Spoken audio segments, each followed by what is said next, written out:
कांग्रेस नेताओं ने बीजेपी नेताओं पर जमकर पलटवार किया है। तरुण कुमार, दिनेश खोड़दिया, महेंद्रजीत सिंह मालविया से फर्स्ट इंडिया से खास बातचीत हुई तो उन्होंने कहा कि आज किसान और आमजन बढ़ती महंगाई से त्रस्त है। दोनों सीटों पर कांग्रेस की जीत होनी है। जरा सुनिए। धरियावद विधानसभा उपचुनाव को लेकर सतीश पुनिया और राजेंद्र राठौड़ ने अपनी बात कही है, लेकिन कांग्रेस के नेताओं ने भी पत्रकार वार्ता के जरिए बीजेपी पर पलटवार की है और अपनी बात कही है। सबसे पहले हम बात करते हैं वरुण कुमार से। ओवरऑल जो स्थिति है यहाँ की, आप घूमे, क्या लगा आपको? आप पर कई तरीके के आरोप भी लगाए गए। कहा गया कि मुख्यमंत्री इन वक्त पर गौतम लाल मीणा के घर चले गए संवेदना व्यक्त करने। हालांकि मुख्यमंत्री ने इस चीज को लेकर बीजेपी को आड़े हाथ भी लिया। किसी के देहांत पर, किसी की मृत्यु पर राजनीति अगर कोई करता है तो वो चीज़ ठीक नहीं है। अगर हमारे किसी साथी का देहांत हो जाता है, अगर बीजेपी वाला वहाँ पे कोई आता है, बीजेपी के नेता कोई वहाँ पे आता है, तो इसमें हम इशू बिल्कुल नहीं बनाएंगे। मगर बीजेपी वाले इशू बना रहे हैं, पुनिया जी इशू बना रहे हैं। मैं समझता हूँ ये बहुत दुर्भाग्यपूर्ण है, ऐसा नहीं करना चाहिए।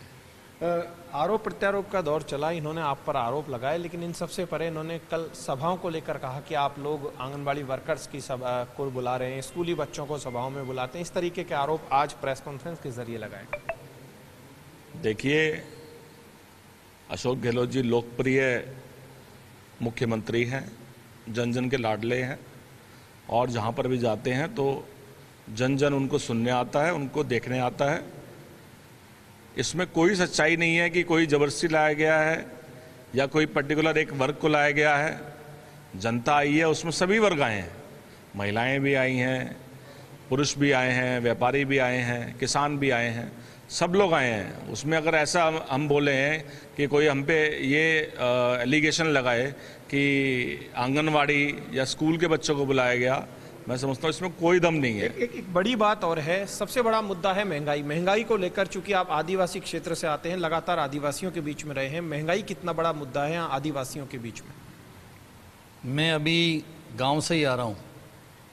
प्रत्येक व्यक्ति के मुंह के ऊपर है, अभी खेतीबाड़ी का समय है। ट्रैक्टर की जुताई कराओ तो डीजल की आवश्यकता, थ्रेशर से सोयाबीन निकालो तो डीजल की आवश्यकता, जेसीबी चलाओ तो डीजल की आवश्यकता, रेती लाओ तो डीजल की ट्रैक्टर ले जाओ, ट्रक ले जाओ, डीजल की आवश्यकता। किसान डीजल और पेट्रोल से बहुत त्रस्त है और वो अब किसान भी धीरे धीरे परिपक्व हो चुका है।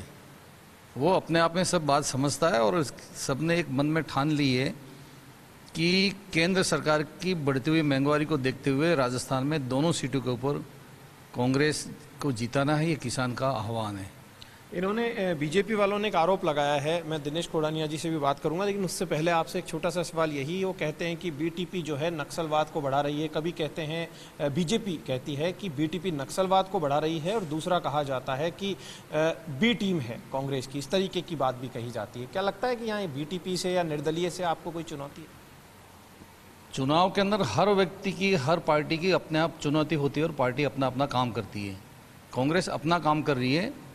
अगर बी टीम का नाम लेकर कह रहे हैं राजेंद्र राठौड़, तो उनके पिछली सरकार के कैबिनेट मंत्री नंदलाल जी मीणा बीटीपी के कार्यक्रम में गए और बिलिस्तान की मांग करके आए, तो उसमें उनका क्या कहना है?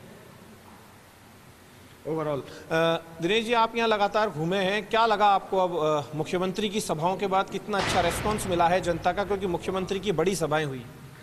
पूरे धरियावद क्षेत्र के अंदर अशोक गहलोत जी की सरकार की जो जन कल्याण नीतियां हैं उसको लेकर के जनता में बहुत खुशी है और सभी कांग्रेस के कार्यकर्ता यहाँ पर लगे हुए हैं और जितने गांवों में गए उससे लग रहा है कि अशोक गहलोत जी सरकार की नीतियों, विकास के कार्यक्रमों के कारण अब की बार नगराज मीणा भारी मतों से यहाँ पर जीतने जा रहे हैं। किरोड़ी लाल मीणा और अर्जुन मुंडा है, उसका कोई प्रभाव मानते हैं आप? नहीं, ऐसा कुछ नहीं है।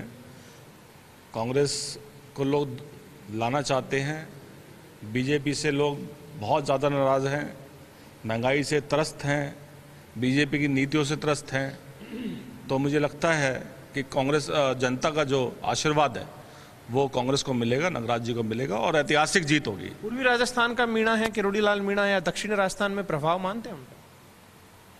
करोड़ी लाल जी का प्रभाव कितना है या कितना नहीं है वो आप सब जानते हो।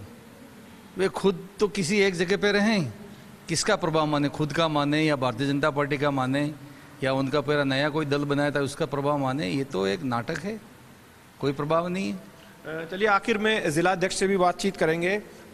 किस तरीके की मेहनत है कांग्रेस कार्यकर्ताओं की, लगता है रंग लाएगी मेहनत? बिल्कुल साहब, कांग्रेस कार्यकर्ता एकजुट होकर काम कर रहे हैं। बिल्कुल अपने हर क्षेत्र के अंदर लसाड़िया में टीम बटी हुई है, जलारा में टीम बटी हुई है, दरियावद में पुरजोर से कर रहे हैं। और कल की जो 3 सभाएं हुई है वो बिल्कुल सफल सभाएं थी और हमारे कांग्रेस के प्रत्याशी नगराज जी अच्छे वोटों से जीतेंगे। देखिए सबसे बड़ी बात यह है कि मुख्यमंत्री अशोक गहलोत की कल जो सभाएं हुई थी उनसे यहां पर और भी अच्छा प्रभाव पड़ेगा, ये कहना है कांग्रेस के नेताओं का। और इन्हें पूरा विश्वास है कि धरियावद में नगराज मीणा को विजय मिलेगी। बहरहाल इलेक्शन के रिजल्ट के बाद तमाम चीजें देखने को मिलेगी। शह और मात का खेल है। कैमरा पर्सन पवन मूर्तिकार के साथ ऐश्वर्या प्रधान, फर्स्ट इंडिया न्यूज, धरियावद। देश की आज़ादी के बाद राजस्थान के अंदर 13% रिजर्वेशन शेड्यूल ट्राइब के लोगों के लिए है। हमारे टीएसपी क्षेत्र के आदिवासी युवाओं का लंबे समय से ये मांग रही है कि 13% जो रिजर्वेशन है उसके कारण जितने आरएएस बने, आरपीएस बने, वो सब किरोड़ा लाल जी मीणा के क्षेत्र के लोग बने। किरोड़े जी यहाँ पर आते हैं, यहाँ के युवाओं के, आदिवासी युवाओं की उनसे मांग रही है और अभी भी है और कल भी उनको लोगों ने घेरा है कि आप अगर आदिवासी युवाओं का अगर भला चाहते हो तो आप 13 में से 5.5% जो यहाँ की भीलों की आबादी है, अगर किरोड़ी मीणा यहाँ पर 5.5% आरएएस राजस्थान प्रशासनिक सेवा में अलग से आरक्षण आदिवासियों का जो है उसमें से अलग से आरक्षण अगर यहाँ पर देते हैं तो किरोड़ी मीणा का कोई प्रभाव हो सकता है। लेकिन आदिवासी युवाओं को यहाँ भटकाने के लिए किरोड़ी मीणा जी आते हैं। मैं पूरे आदिवासी क्षेत्र के युवाओं की तरफ से किरोड़ी मीणा जी से अपील करना चाहता हूँ कि आप अगर भीलों का कोई फायदा करना चाहते हैं तो आप 5.5% राजस्थान प्रशासनिक सेवा में यहाँ के भीलों के लिए अलग आरक्षण की व्यवस्था की आप अगर मांग करते हैं, उनका समर्थन करते हैं, तो मैं समझता हूँ किरोड़ी जी के साथ कोई जा सकते। लेकिन किरोड़ी जी सिर्फ यहाँ पर आदिवासी का वोट लेने के लिए भाजपा के नाम पर आते हैं, लेकिन यहाँ का आदिवासी युवा समझ चुका है किरोड़ी मीणा का यहाँ का कोई प्रभाव नहीं है। और अगली बार यहाँ का आदिवासी युवा 5.5% के लिए राजस्थान प्रशासनिक सेवा में अलग से आरक्षण के लिए मांग को लेकर के सड़कों पर उतरेगा। और हम चाहते हैं कि किरोड़ी मीणा यहाँ पर आकर के हमारे आदिवासी युवाओं के साथ उसके लिए साथ खड़े रहें।